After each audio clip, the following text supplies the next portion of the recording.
जय गुरु। An autobiography of a योगी में आगे आप सुनेंगे प्रकरण 30, चमत्कारों का नियम। महान उपन्यासकार लियो टॉल्स्टॉय ने एक अत्यंत रोचक कथा लिखी थी, 3 वैरागी। उनके मित्र निकोलस रोडिच ने उसे संक्षेप में इस प्रकार प्रस्तुत किया। एक द्वीप पर 3 वृद्ध वैरागी रहते थे। वे इतने भोले भाले थे कि उन्हें केवल एक ही प्रार्थना आती थी, हम 3 हैं, तू यानी ईश्वर 3 है, हम पर दया कर। इस अत्यंत सीधी साधी भोली प्रार्थना के समय महान चमत्कार प्रकट होते थे। वहां के बिशप ने इन 3 वैरागियों और उनकी अस्वीकार्य प्रार्थना के बारे में सुना और उसने उन्हें धर्म नियमों के अनुसार अधिकृत प्रार्थना सिखाने के लिए उनके पास जाने का निश्चय किया। उसने उस द्वीप पर पहुंचकर वैरागियों को बताया कि उनकी प्रार्थना अत्यंत अशोभनीय है और फिर उसने उन्हें कुछ प्रचलित प्रार्थनाएं सिखाईं। उसके बाद बिशप एक नाव पर सवार होकर चल पड़े। उसने नाव के पीछे आते एक दीप्तमान प्रकाश को देखा। जब वो प्रकाश निकट आया तो उसने उस प्रकाश में उन 3 वैरागियों को देखा जो एक दूसरे का हाथ पकड़े हुए नाव की बराबरी में आने के लिए पानी की लहरों पर दौड़ रहे थे। जब वे बिशप के पास पहुंचे तो उन्होंने चिल्लाकर उससे कहा, आपने हमें जो प्रार्थनाएं सिखाई थी वे सब हम भूल गए हैं और इसलिए आपसे ये अनुरोध करने के लिए दौड़े दौड़े आए हैं कि आप फिर से हमें वो प्रार्थनाएं सिखा दें। विस्मय विभोर बिशप ने सिर हिलाया। विनम्रता पूर्वक उसने उनसे कहा, प्रियजनों, अपनी पुरानी प्रार्थना ही जारी रखें। ये 3 वैरागी पानी पर कैसे चल सके? ईसा मसीह सूली पर लटके मृत शरीर को पुनरुज्जीवित कैसे कर सके? लाहाड़ी महाशय और श्री युक्तेश्वर अपने चमत्कार कैसे कर सके? आधुनिक विज्ञान के पास अभी तक इसका कोई उत्तर नहीं है, जबकि अणु युग के आने से विश्व मानस के कार्यक्षेत्र में उसके ज्ञान में अत्यधिक वृद्धि भी हो गई है। मनुष्य की शब्दावली में अब असंभव शब्द धीरे धीरे महत्वहीन होने लगे हैं। वेद शास्त्र कहते हैं कि भौतिक जगत माया के एक ही मूल सिद्धांत के अंतर्गत कार्य करता है, सापेक्षता और द्वैत का सिद्धांत। समस्त जीव सृष्टि एकमात्र ईश्वर ही है और वो अखंड निरपेक्ष एकत्व है। सृष्टि की पृथक और भिन्न भिन्न अभिव्यक्तियों में प्रकट होने के लिए वो झूठा या अवास्तविक चोला पहन लेता है। ये झूठा द्वित्व प्रदान करने वाला चोला ही माया है। आधुनिक काल के अनेक बड़े बड़े वैज्ञानिक आविष्कारों से प्राचीन ऋषियों की इस सरल घोषणा की पुष्टि होती है। न्यूटन का गति का सिद्धांत माया का ही एक नियम है। प्रत्येक क्रिया के लिए उसके समतुल्य विपरीत प्रतिक्रिया होती है। किन्हीं भी 2 पिंडों की एक दूसरे पर क्रियाएं सदैव समतुल्य और परस्पर विरोधी दिशाओं में लक्षित होती हैं। इस प्रकार क्रिया और प्रतिक्रिया सर्वस्वी समतुल्य होती हैं। केवल एक ही शक्ति का होना असंभव है। समतुल्य और परस्पर विरोधी शक्तियों की जोड़ी होनी चाहिए और सदा रहती ही है।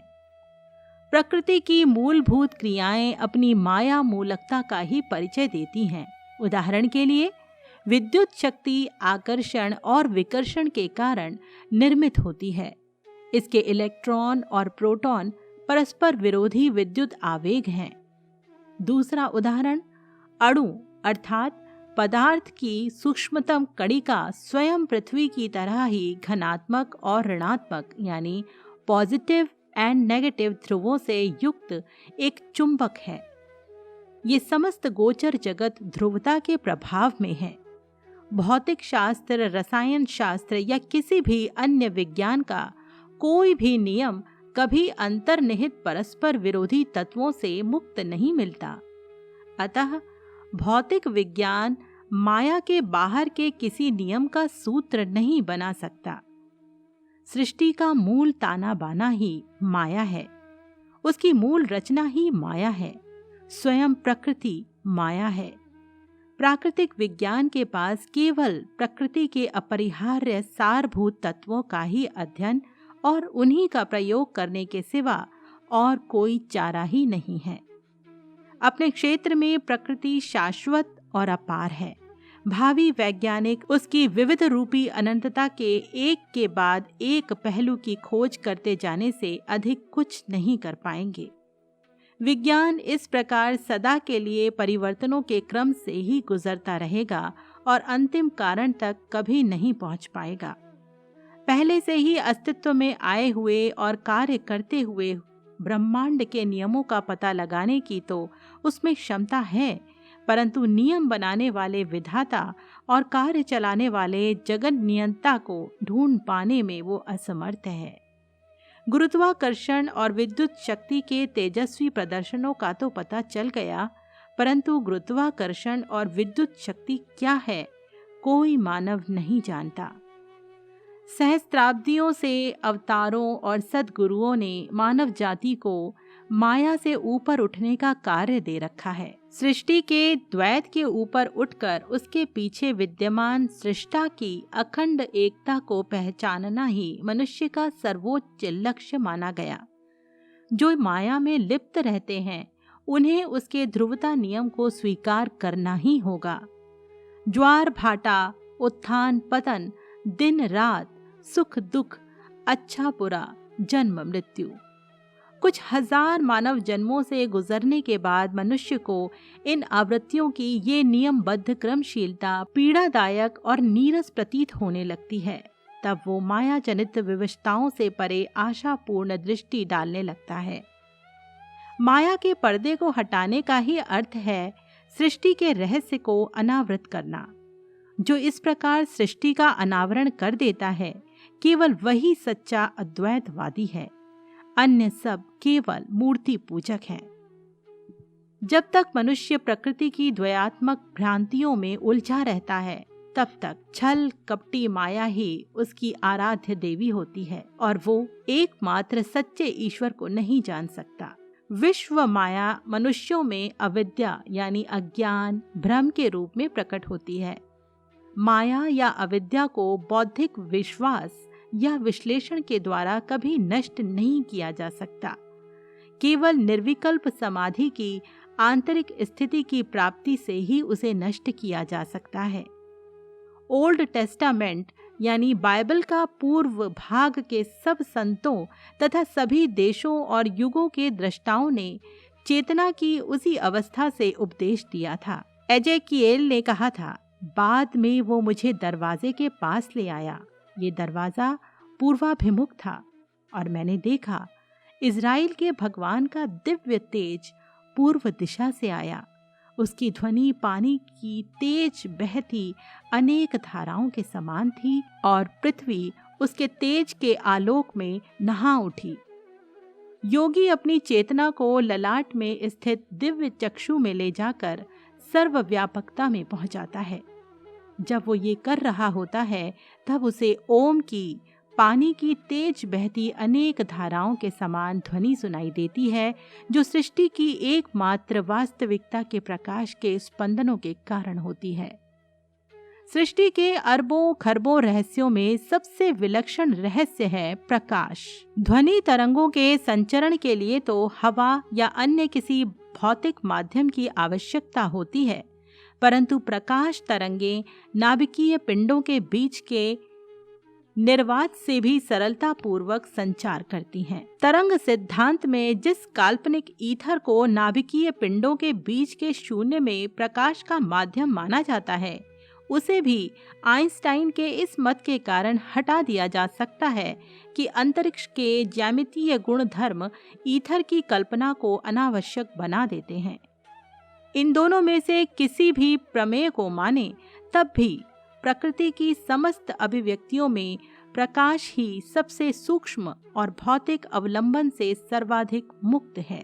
आइंस्टाइन की असाधारण अवधारणाओं के अनुसार सापेक्षता सिद्धांत में प्रकाश की गति सबसे महत्वपूर्ण है।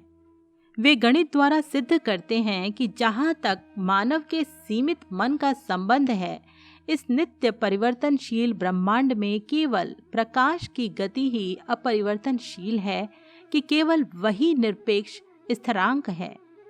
केवल प्रकाश के इस निरपेक्ष स्थिरांक पर ही मनुष्य के समय एवं दूरी के सारे मापदंड निर्भर हैं। अब तक दुर्बोध रूप से शाश्वत समझे जाने वाले समय और दूरी यानी काल और देश भी सापेक्ष और सीमित घटक हैं। उनके माप का औचित्य केवल प्रकाश गति के संदर्भ में है। परिमाणात्मक सापेक्षता यानी डायमेंशनल रिलेटिविटी में अंतरिक्ष के साथ समय के आ जाने के समय का सच्चा स्वरूप भी सामने आया है कि वो केवल संदिग्धता के अलावा कुछ नहीं। कुछ ही समीकरणों को प्रस्तुत कर आइंस्टाइन ने एक प्रकाश को छोड़कर विश्व के सारे तथाकथित निश्चित तथ्यों का उन्मूलन कर दिया। बाद में जब आइंस्टाइन ने अपना एकीकृत क्षेत्र सिद्धांत यानी यूनिफाइड फील्ड थ्योरी प्रस्तुत किया तो उसमें उन्होंने एक ही गणितीय सूत्र में गुरुत्वाकर्षण नियम तथा विद्युत चुंबकत्व नियम को अंतर्भूत करने का प्रयास किया। इस प्रकार ब्रह्मांड की रचना को एक ही नियम के प्रकारांतर के सिद्धांत में लाकर आइंस्टाइन युग युगों को पार कर उन ऋषियों की श्रेणी में जा पहुंचे हैं जिन्होंने सृष्टि का एक ही आधार होने की घोषणा की थी, नित्य परिवर्तनशील माया। इस युगांतरकारी सापेक्षता सिद्धांत से सूक्ष्मतम परमाणु के अनुसंधान की गणितीय संभावनाएं जाग उठी हैं। अब बड़े बड़े वैज्ञानिक दृढ़ता के साथ न केवल ये कहने की हिम्मत कर रहे हैं कि अणु पदार्थ नहीं बल्कि शक्ति है, वरन वे ये भी कह रहे हैं कि आणविक ऊर्जा का स्वरूप मूलतः मनोमय है। Sir Arthur Stanley Eddington the nature of the physical world भौतिक विश्वरूप का स्वरूप नामक पुस्तक में लिखते हैं, ये बात अब पूरी तरह समझ में आ चुकी है कि भौतिक विज्ञान केवल परछाइयों के जगत से संबंधित है और यही अपने आप में एक महत्वपूर्ण प्रगति है। भौतिक विज्ञान के क्षेत्र में हम परिचित जीवन नाट्य की परछाइयों के खेल मात्र का अवलोकन करते हैं। मेरे हाथ की छाया टेबल की छाया पर टिकी हुई है और स्याही की छाया कागज की छाया पर अंकित हो रही है। ये सब प्रतीकात्मक है और भौतिक विज्ञानी इसे प्रतीक के रूप में ही रहने देता है, परंतु रसायन शास्त्री मन प्रतीकों को उनके मूल स्वरूप में परिवर्तित कर देता है। मोटे तौर पर इस सब का निष्कर्ष ये निकलता है कि इस जगत का सारा प्रपंच केवल मनोमय यानी मन जिस तत्व से बना है उसी तत्व से बना है। हाल में बनाए गए इलेक्ट्रॉन माइक्रोस्कोप से ये निश्चित प्रमाण मिल चुका है कि परमाणुओं का मूल स्वरूप प्रकाश है और प्रकृति में द्वैत अनिवार्य है। द न्यूयॉर्क टाइम्स ने American association for the advancement of science की एक सभा के समक्ष 1937 में दिखाए गए इलेक्ट्रॉन माइक्रोस्कोप के एक प्रयोग का विवरण भी प्रकाशित किया था। द मिस्टीरियस यूनिवर्स, रहस्यपूर्ण ब्रह्मांड में सर जेम्स जीन्स लिखते हैं, ज्ञान का प्रवाह अब यंत्र विहीन वास्तविकता की ओर बहने लगा है। अब ब्रह्मांड एक विराट यंत्र नहीं बल्कि एक विराट विचार प्रतीत होने लगा है। इस प्रकार 20वीं सदी का विज्ञान प्राचीन वेदों की भाषा बोलने लगा है। अतः यदि आध्यात्मिक शिक्षा द्वारा नहीं तो विज्ञान द्वारा ही सही, मनुष्य को ये दार्शनिक सत्य समझ लेना चाहिए कि भौतिक जगत नाम की कोई चीज ही नहीं है। उसका ताना बाना भी केवल भ्रम है, माया है। विश्लेषण करने पर उसकी सत्यता की मृग मरीचिकाएं विलुप्त हो जाती हैं। भौतिक जगत की सत्यता के प्रति आश्वस्त करने वाले आधार जैसे जैसे मनुष्य के सामने ढहने लगते हैं, वैसे वैसे मिथ्या जगत में आस्था रखने की अपनी भूल का उसे कुछ कुछ एहसास होने लगता है और ये बात भी उसकी समझ में कुछ कुछ आने लगती है कि उसने प्रभु की उस आज्ञा का उल्लंघन किया है कि तुम मेरे सिवा और किसी को ईश्वर नहीं मानोगे। पदार्थ के वस्तुमान यानी मास और ऊर्जा यानी एनर्जी की समतुल्यता दर्शाने वाले अपने सुविख्यात समीकरण में आइंस्टाइन ने ये सिद्ध किया है कि पदार्थ के किसी भी कण में निहित ऊर्जा उसके वस्तुमान या वजन के साथ प्रकाश गति के वर्ग के गुणनफल के बराबर होती है। पदार्थ कणों के विनाश द्वारा आणविक ऊर्जाओं को मुक्त किया जा सकता है। पदार्थ की मृत्यु ने एक आणविक युग को जन्म दिया है। गणित में प्रकाश गति इसलिए प्रतिमान या स्थिरांक नहीं है कि 1,86,300 मील प्रति सेकंड की संख्या स्वयं पूर्ण है, बल्कि इसलिए है कि कोई भी पदार्थ पिंड कभी उस गति को प्राप्त नहीं कर सकता, क्योंकि उसकी गति के साथ उसका वस्तुमान यानी मास बढ़ता जाता है। दूसरे शब्दों में कहें तो केवल ऐसा पदार्थ पिंड प्रकाश की गति के साथ जा सकता है जिसका वस्तुमान अनंत हो। ये संकल्पना हमें चमत्कारों के नियम के द्वार पर लाकर खड़ा कर देती है। जो सिद्धजन अपने शरीर को तथा अन्य वस्तुओं को प्रकट या अदृश्य कर देने की, प्रकाश की गति से संचार करने की और सृजनक्षम प्रकाश किरणों का उपयोग कर किसी भी वस्तु को तत्क्षण मूर्त रूप देने की शक्ति रखते हैं, उन्होंने इस विहित शर्त को पूरा कर दिया होता है। उनका वस्तुमान अनंत होता है। सिद्ध योगी की चेतना उसके छोटे से शरीर से बंधी ना रहकर अनायास ही ब्रह्मांड की रचना के साथ तद्रूप हो जाती है।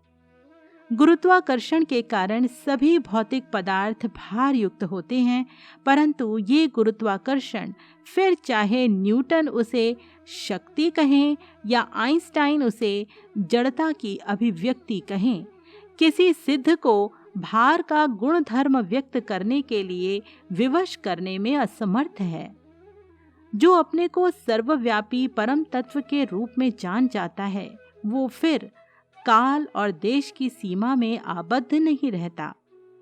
आबद्ध कर रखने वाली सीमाओं के सारे घेरे अहम ब्रह्मास्मि के तेज में विलुप्त हो जाते हैं। प्रकाश हो और प्रकाश हो गया। सृष्टि की रचना में ईश्वर के प्रथम आदेश से सृष्टि का आधार तत्व प्रकाश अस्तित्व में आ गया। इस अलौकिक माध्यम यानी प्रकाश की किरणों पर ही ईश्वर की सारी अभिव्यक्तियां मूर्त होती हैं। प्रत्येक युग के संतों ने अग्निशिखा और प्रकाश के रूप में ईश्वर के प्रकट होने की बात कही है। सेंट जॉन कहते हैं, उसकी आंखें अग्नि ज्वालाओं के समान थी और उसका रूप ऐसा था मानो सूर्य अपने पूरे तेज के साथ चमक रहा हो। जो योगी अखंड ध्यान द्वारा अपनी चेतना को परम चैतन्य में विलीन कर देता है, वह प्रकाश यानी प्राण शक्ति स्पंदन को सृष्टि के आधार तत्व के रूप में देखता है। उसके लिए फिर पानी बनकर सामने आने वाली प्रकाश किरणों में और जमीन बनकर सामने आने वाली प्रकाश किरणों में कोई अंतर नहीं होता। पदार्थ चेतना से और भौतिक जगत के 3 आयामों से तथा काल के 4थे आयाम से मुक्त होकर सिद्ध पुरुष अपने प्रकाश शरीर को पृथ्वी, जल, अग्नि, वायु की प्रकाश किरणों के बीच से या उनके ऊपर से आसानी के साथ कहीं भी ले जा सकता है। इसलिए यदि तुम्हारी आंख एक हो जाए तो तुम्हारा सारा शरीर प्रकाश से भर जाएगा। मुक्ति प्रदायक ज्ञान चक्षु पर लंबे समय तक मन को एकाग्र करने से योगी भौतिक जगत और उसके गुरुत्वाकर्षण जन्य भार के समस्त भ्रमों को नष्ट करने में समर्थ हो जाता है। तब वो सृष्टि को उसी रूप में देखता है जिस रूप में विधाता ने उसकी रचना की थी, तत्वतः विभेदहीन प्रकाश। हार्वर्ड के डॉक्टर L.T. ट्रॉलैंड कहते हैं, आंखों में उभरने वाले चित्रों की रचना भी छपाई में इस्तेमाल की जाने वाली साधारण बिंदु चित्र यानी हाफ टोन तकनीक के सिद्धांत पर ही आधारित होती है। अर्थात ये चित्र ऐसे छोटे छोटे बिंदुओं से बने होते हैं जिन्हें आंखों से देखा नहीं जा सकता। नेत्र पटल यानी रेटिना इतना संवेदनक्षम है कि उसकी उचित प्रकार के प्रकाश की अपेक्षाकृत थोड़ी सी मात्रा से भी दृष्टि संवेदन जागृत हो सकता है। चमत्कारों के नियम को ऐसा कोई भी मनुष्य कार्यान्वित कर सकता है जिसने ये अनुभव कर लिया हो कि सृष्टि प्रकाश से ही बनी है, अर्थात सृष्टि का मूल तत्व प्रकाश है। सिद्ध पुरुष प्रकाश तत्व के अपने दिव्य ज्ञान का उपयोग सर्वव्यापी प्रकाश अणुओं को किसी भी इंद्रिय गोचर अभिव्यक्ति में तत्काल प्रकट करने के लिए कर सकता है। इस प्रकटीकरण के प्रत्यक्ष रूप यानी वो जो भी हो, कोई वृक्ष या कोई औषधि या कोई मानव शरीर का निर्धारण योगी की इच्छा तथा उसकी संकल्प शक्ति और मानस चित्रण पर निर्भर होता है। रात में मनुष्य स्वप्न चैतन्य में प्रवेश करता है और प्रतिदिन उसे हर तरफ से आबद्ध कर रखने वाली अहंकार की सीमाओं से मुक्त हो जाता है। नींद में उसे अपने मन की सर्वशक्तिमत्ता का बार बार प्रदर्शन देखने को मिलता है। देखते ही देखते स्वप्न में अनेक वर्षों पूर्व मृत हो गए उसके मित्र प्रकट हो जाते हैं। दूर से दूर स्थित महाद्वीप भी दिखाई देने लगते हैं। उसके बचपन के दृश्य पुनः उभर कर उसकी दृष्टि के सामने आ जाते हैं। सभी मनुष्यों को अपने कुछ स्वप्नों में थोड़े समय के लिए अनुभव होने वाली ये मुक्त और अप्रतिबंधित चेतना ईश्वर मग्न संत के मन की नित्य अवस्था होती है। सभी प्रकार के स्वार्थी उद्देश्यों से मुक्त हुआ योगी ईश्वर द्वारा उसे दी गई सृजनात्मक इच्छा शक्ति का उपयोग कर भक्त की सच्ची प्रार्थना को पूर्ण करने के लिए सृष्टि के प्रकाश अणुओं को पुनः व्यवस्थित करता है। और परमेश्वर ने कहा, हम अपने लक्षणों से युक्त मनुष्यों को बनाएं, उसे अपनी प्रतिमूर्ति बनाएं और वो समुद्र की मछलियों पर, हवा के पक्षियों पर, घरेलू पशुओं पर और सारी पृथ्वी पर तथा पृथ्वी पर रेंगने वाले सब जीव जंतुओं पर अपना प्रभुत्व स्थापित करे। इसी उद्देश्य से मनुष्य और सृष्टि को बनाया गया था कि वो सृष्टि पर अपने प्रभुत्व को जाने और माया का स्वामी बनकर उससे ऊपर उठे। 1915 में संन्यास लेने के कुछ ही दिन बाद मैंने ध्यान में एक बड़ा ही विचित्र दृश्य देखा। उस अनुभव से मानव चेतना की सापेक्षता मेरी समझ में आ गई और माया के दुखद द्वैतों के पीछे मैंने अनंत प्रकाश की अखंडता स्पष्ट देखी। ये अनुभव मुझे तब हुआ जब एक दिन सुबह मैं पिताजी के गढ़पार रोड स्थित मकान में अपनी छोटी सी अटारी में ध्यानस्थ बैठा था। उस समय कई महीनों से यूरोप में प्रथम विश्व युद्ध चल रहा था, जिसमें हो रहे विशाल नरसंहार पर मैं मन ही मन दुखी हो रहा था। जब मैं आंखें बंद कर ध्यान में बैठा था, तब अचानक मेरी चेतना एक युद्धपोत के कप्तान के शरीर में संक्रमित हो गई। जहाज की तोपें और समुद्र तट पर स्थित तोपखाना एक दूसरे पर गोले दाग रहे थे और उनकी गगनभेदी आवाज से वातावरण जैसे फटा जा रहा था। एक बहुत बड़ा गोला आकर हमारे बारूद भंडार से टकराया और हमारा जहाज तहस नहस हो गया। जो थोड़े बहुत नाविक इस विस्फोट में बच गए थे, उनके साथ मैं समुद्र में कूद पड़ा। धड़कते हृदय के साथ मैं किनारे पर सुरक्षित पहुंच गया, परंतु हाय, कहीं से तीव्र गति के साथ आती हुई एक गोली सीधी मेरे छाती में घुस गई। कराहते हुए मैं जमीन पर गिर पड़ा। मेरा पूरा शरीर सुन्न हो गया, परंतु मुझे उसके अस्तित्व का भान था, ठीक वैसे ही जैसे एक पैर के सुन्न हो जाने पर मनुष्य को उसका भान रहता है। मृत्यु के गुप्त कदम आखिर मुझ तक पहुंच ही गए। मैंने सोचा, एक आखिरी निश्वास छोड़कर मैं मूर्छा में डूबने ही वाला था कि अचानक मैंने देखा मैं तो गढ़पार रोड पर अपने कमरे में पद्मासन में बैठा हूँ। मैं अपने पुनः प्राप्त शरीर को टटोल टटोल कर और चिकोटी काट काट कर देखने लगा और मेरे नेत्रों से आनंदातिरेक के अश्रु बहने लगे। इस शरीर में छाती में गोली का कोई घाव नहीं था। अपने आप को आश्वस्त करने के लिए मैं सचमुच जिंदा हूँ, मैंने शरीर को आगे पीछे हिलाया डुलाया, लंबी लंबी सांसें ली। इस हर्षोत्फुल्लता और आत्म बधाई के बीच ही अचानक मेरी चेतना फिर से उस रक्त रंजित समुद्र तट पर पड़े कप्तान के शव में संक्रमित हो गई। मेरा मन पूरी तरह उलझन में पड़ गया। मैं प्रार्थना करने लगा, प्रभु, मैं मृत हूं या जीवित? समस्त क्षितिज प्रकाश से दीप्तिमान हो उठा। मृदु गर्जन करता एक कंपन शब्द बनकर सुनाई देने लगा। जीवन या मृत्यु का प्रकाश के साथ क्या संबंध? अपने प्रकाश की मूर्ति के रूप में मैंने तुम्हें बनाया है। जीवन और मृत्यु के द्वंद्वों का संबंध केवल माया से है। अपने मायातीत स्वरूप को देखो। जागो मेरे बच्चे, जागो। मानव की जागृति के क्रम में ईश्वर यथा समय और यथा स्थान वैज्ञानिकों को अपनी सृष्टि के रहस्यों को जानने के लिए प्रेरित करता है। अनेक आधुनिक आविष्कार इस बात को समझने में मानव की सहायता करते हैं कि सृष्टि एक ही शक्ति की विविध अभिव्यक्तियां मात्र हैं, कि ये सारी अभिव्यक्तियां ईश्वरीय प्रज्ञा से युक्त प्रकाश की हैं। चलचित्र, radio, television, radar, photo electric cell, आश्चर्यकारक विद्युत नेत्र, अणु शक्तियों के सारे चमत्कार प्रकाश के विद्युत चुंबकीय गुणों पर आधारित हैं। चलचित्र कला किसी भी चमत्कार का दृश्यांकन कर सकती है।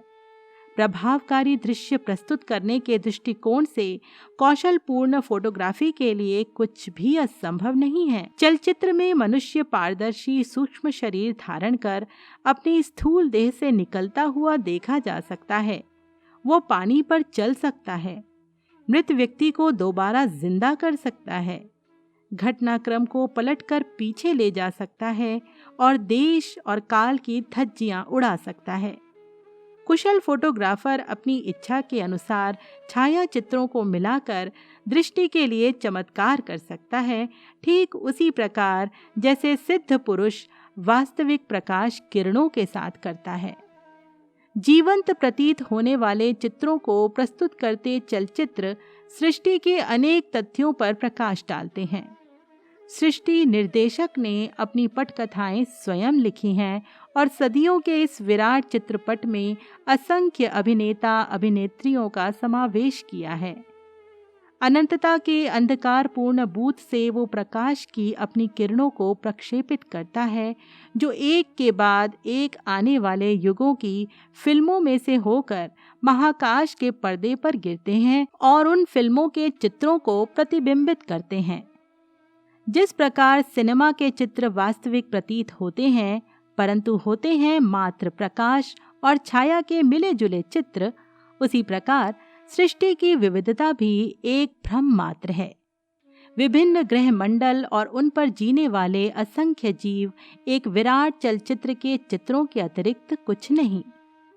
मनुष्य की पचेंद्रियों को तात्कालिक समय के लिए वास्तविक लगने वाले परिवर्ती दृश्य मानव चेतना के पर्दे पर अनंत सृजनात्मक किरण द्वारा प्रक्षेपित किए जाते हैं।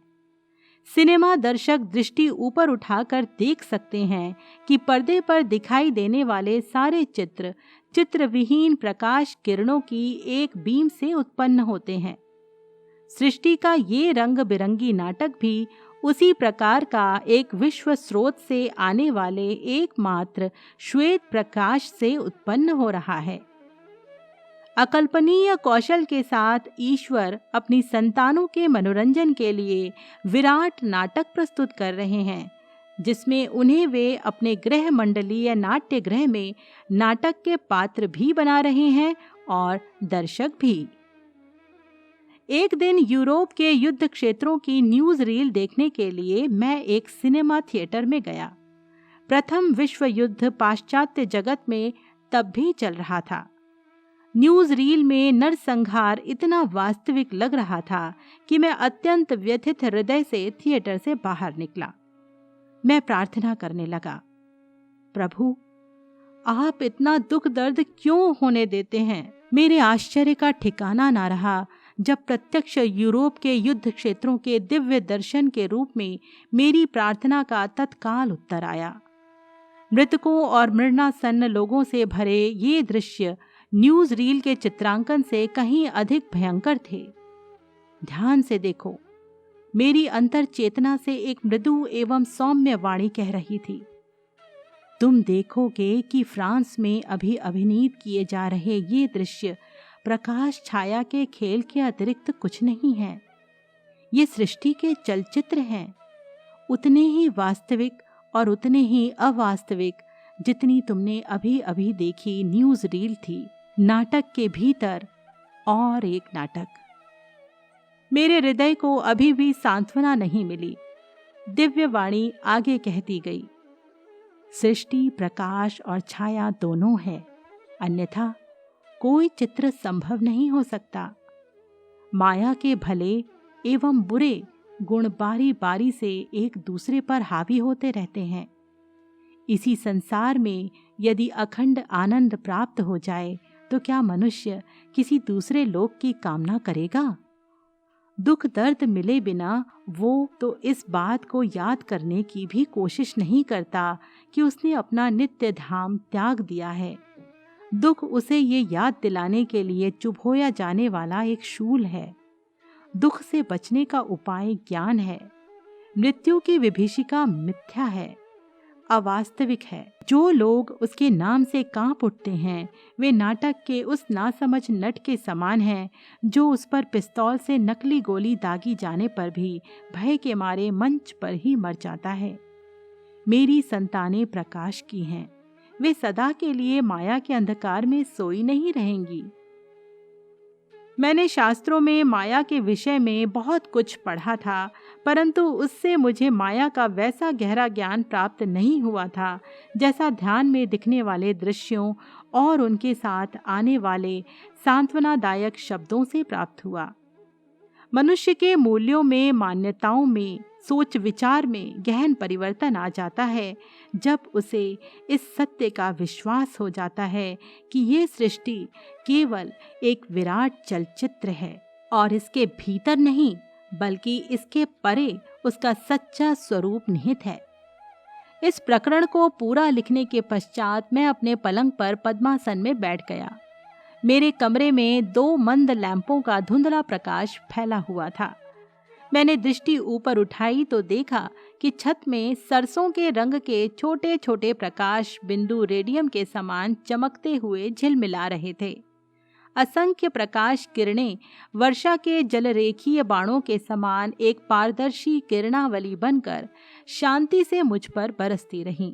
तत्काल मेरी स्थूल देह की जड़ता समाप्त हो गई और वो सूक्ष्म देह के समान झीनी बन गई। मुझे हवा में तैरने का आभास हो रहा था। मेरा भारहीन शरीर पलंग का नाम मात्र का स्पर्श करते हुए बारी बारी से दाहिने बाएं सरकने लगा। मैंने कमरे में दृष्टि दौड़ाई। दीवारें और सारा फर्नीचर अपनी अपनी जगह यथास्थित था, परंतु प्रकाश की अल्प किरणावली इतनी विस्तृत और व्यापक हो गई थी कि अब छत नजर ही नहीं आ रही थी। मैं विस्मित हो गया। मानो उस प्रकाश से ही एक आवाज आई, सृष्टि के चलचित्र की बनावट ऐसी ही है। पलंग पर बिछी तुम्हारी चादर के सफेद पर्दे पर अपना प्रकाश स्तंभ प्रक्षेपित कर वो तुम्हारे शरीर के चित्र को उत्पन्न कर रही है। देखो, तुम्हारा ये शरीर प्रकाश के अतिरिक्त कुछ भी नहीं है। मैंने अपने हाथों की ओर देखा और उन्हें आगे पीछे हिलाया, परंतु उनमें मुझे किसी वजन का अनुभव नहीं हुआ। मैं परमानंद में विभोर हो उठा। मेरे शरीर के रूप में खिल उठने वाला महाव्योम के प्रकाश का स्तंभ, प्रकाश के उस स्तंभ का दिव्य प्रतिरूप प्रतीत हो रहा था जो सिनेमा थिएटर के प्रोजेक्शन बूथ से निकलकर पर्दे पर चित्रों को प्रकट कर देता है। लंबे समय तक मैं अपने कमरे के मंद प्रकाश युक्त थिएटर में अपने शरीर का ये चलचित्र अनुभव करता रहा। ध्यान में और ध्यान के अतिरिक्त भी मुझे अनेक दर्शन हुए हैं, परंतु ये उन सब से पूर्णतः निराला था। जब मेरे ठोस शरीर का भ्रम पूर्णतः विलुप्त हो गया और जब इस बात का ज्ञान गहराई तक मेरी चेतना में उतर गया कि सभी वस्तुओं का सार केवल प्रकाश ही है, तो मैंने अपनी दृष्टि उठाकर ऊपर प्राण कणों की उस धड़कती धारा की ओर देखा और उससे याचना करने लगा। हे दिव्य प्रकाश, कृपा करके मेरे इस तुच्छ शरीर के चित्र को अपने में वापस समा लो। जैसे एलिजा को प्रकाश के रथ पर स्वर्ग में वापस ले लिया गया था। निश्चय ही ये प्रार्थना कुछ हड़बड़ा देने वाली थी। वो प्रकाश स्तंभ अदृश्य हो गया। मेरे शरीर ने अपना सामान्य वजन धारण कर लिया, जिससे वो बिस्तर को नीचे दबाते हुए बैठ गया। छत में झिलमिला रहे प्रकाश बिंदु टिमटिमाए और अदृश्य हो गए। स्पष्ट था कि अभी मेरा इस संसार से जाने का समय नहीं आया था। और फिर दार्शनिक दृष्टिकोण अपनाते हुए मैंने सोचा, मेरी इस धृष्टता से एलिजा भी तो नाराज हो जाते। प्रकरण 30 यहीं पर संपन्न होता है। श्री परमहंस योगानंद जी द्वारा लिखी एन ऑटोबायोग्राफी आप यूं ही सुनते रहिए मेरे यानी संगीता के साथ। जय गुरु।